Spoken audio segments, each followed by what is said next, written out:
Halo, selamat datang kembali. Hari ini kita akan melakukan pembahasan mendalam lagi ya. Kita punya kutipan menarik dari buku Leading with Strategic oleh Aaron K. Olson dan B. Keith Simerson. Fokus kita dari sumber Anda ini, terutama dari kata pengantar dan pendahuluannya, itu soal inti pemikiran dan kepemimpinan strategis. Nah, misi kita kali ini, kita mau coba bongkar nih, mengapa sih mengajukan pertanyaan-pertanyaan mendasar itu penting banget dalam memimpin secara strategis. Jadi bukan sekedar soal bikin rencana aja ya. Tepat sekali. Buku ini langsung menegaskan dari awal. Pemikiran strategis itu jauh lebih dalam dari sekedar perencanaan. Fokus utamanya itu justru memahami mengapa di baliknya.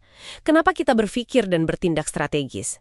Dan itu semua, ya seperti yang ditekankan di sumber Anda, mulainya ya dari pertanyaan-pertanyaan paling dasar, fundamental. Iya, dan sering ada miskonsepsi gitu ya. Buku ini nyebutin kalau pemikiran strategis kadang dianggap cuma buat level C-suite atau malah dianggap terlalu abstrak. Padahal nggak gitu ya. Iya, padahal ini kan keterampilan penting buat siapa aja yang mau bikin dampak. Sumber Anda tadi menyebut 3 aktivitas inti. Menilai situasi sekarang, terus ngenalin pola yang muncul, baru deh bikin pilihan atau keputusan. Oke, coba kita bedah ini yuk. Nah, iya. Dan yang menarik di sini tuh, gimana buku ini mendorong kita nggak berhenti di mekanismenya aja. Nggak cuma soal apa yang harus dilakukan, tapi lebih dalam lagi, gali soal motif, preferensi, bahkan asumsi kita sendiri yang mendorong tindakan strategis itu. Bagian pertanyaan mendasar yang Anda soroti itu benar-benar jantungnya. Soal kesadaran diri strategis kita. Betul. Dan contoh pertanyaannya itu, wah, relevan banget sama dunia nyata. Penulisnya kan ngumpulin ini dari pemimpin beneran. Misalnya nih, ada dari senior VP perusahaan makanan kaleng. Dia nanya, gimana caranya saya bisa benar-benar paham bisnis ini secara mendalam? Itu pertanyaan krusial ya. Iya kan? Terus, gimana cara mengartikulasikan visi yang jelas? Dan ini nih, gimana memimpin tanpa terjebak micromanaging atau terlalu detail ngurusinnya? Nah, soal micromanaging itu sering muncul justru karena mungkin perannya kurang jelas atau kepercayaannya kurang. Pemahaman strategis gambaran besar bisa bantu banget di situ. Tepat. Terus ada lagi dari asisten dokter. Pertanyaannya, gimana bikin orang mau ngikutin arahan kita? Wah, soal influence ya. Ya, gimana kita mendefinisikan sukses itu sendiri? Terus, apa sih sebenarnya yang dimaksud berpikir strategis itu? Ini kan fundamental banget soal pengaruh dan tujuan. Dan pertanyaan kayak gitu itu langsung kena ke inti kepemimpinan kan? Bukan cuma soal ngasih tugas, tapi gimana menginspirasi, ngasih arah. Buku ini kayaknya mengisyaratkan jawabannya juga nggak satu, tapi tergantung konteks banget. Benar. Ada juga nih dari EVP firma ekuitas swasta. Gimana caranya bikin keputusan strategis dengan cepat? Nah, ini tantangan zaman sekarang ya, serba cepat. Betul. Gimana mempercepat siklus dari asesmen, keputusan, sampai eksekusi? Ini soal kecepatan dan ketepatan di lingkungan yang, dinamis banget. Tapi kecepatan tanpa pemahaman strategis yang kuat juga bisa bahaya kan ya? Pertanyaan ini nunjukin tantangan menyeimbangkan analisis yang dalam sama kebutuhan buat gerak cepat. Setuju.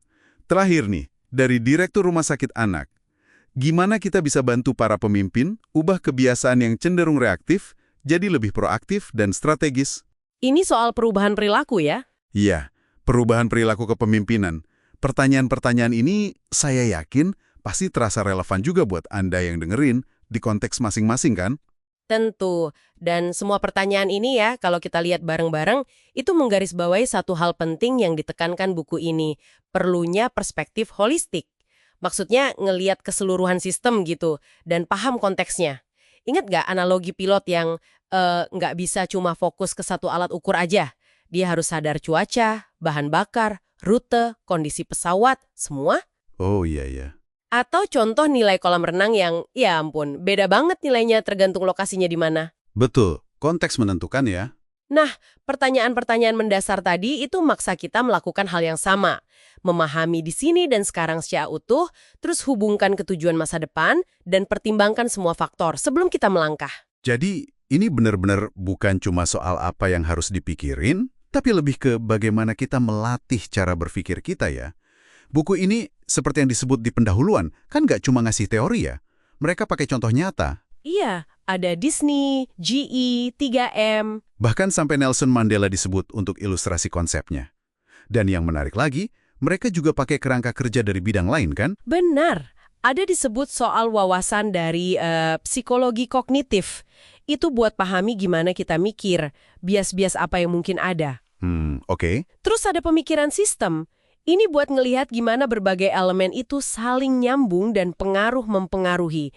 Ini penting banget buat jawab pertanyaan direktur rumah sakit tadi soal ubah kebiasaan reaktif. Oh, karena kebiasaan itu seringkali gejala dari sistem yang lebih besar ya? Tepat sekali. Dan terakhir, ada juga teori permainan. Itu buat memahami gimana keputusan kita itu ngaruh dan dipengaruhi sama pemain lain di arena strategis kita. Semua ini tujuannya buat memperkaya cara kita jawab pertanyaan-pertanyaan fundamental tadi. Jadi kerangka kerja itu bukan cuma jargon akademis gitu ya, tapi beneran alat bantu praktis buat jawab pertanyaan strategis yang real. Persis. Intinya yaitu, kepemimpinan strategis yang kalau didefinisikan kan sebagai tindakan memimpin yang didasari oleh pemikiran strategis, itulah yang akhirnya mendorong hasil nyata, hasil yang berkelanjutan. Dan fondasi dari pemikiran strategis yang benar-benar berdampak itu, ya seperti yang terus ditekankan sumber Anda, adalah keberanian dan juga disiplin. Disiplin buat konsisten ngajuin pertanyaan-pertanyaan mendasar itu. Oke, jadi apa artinya semua ini buat Anda yang lagi dengerin sekarang? Sederhananya gini, meluangkan waktu buat bertanya mengapa dan pertanyaan-pertanyaan fundamental lainnya, itu bukan sesuatu yang mewah atau tambahan aja.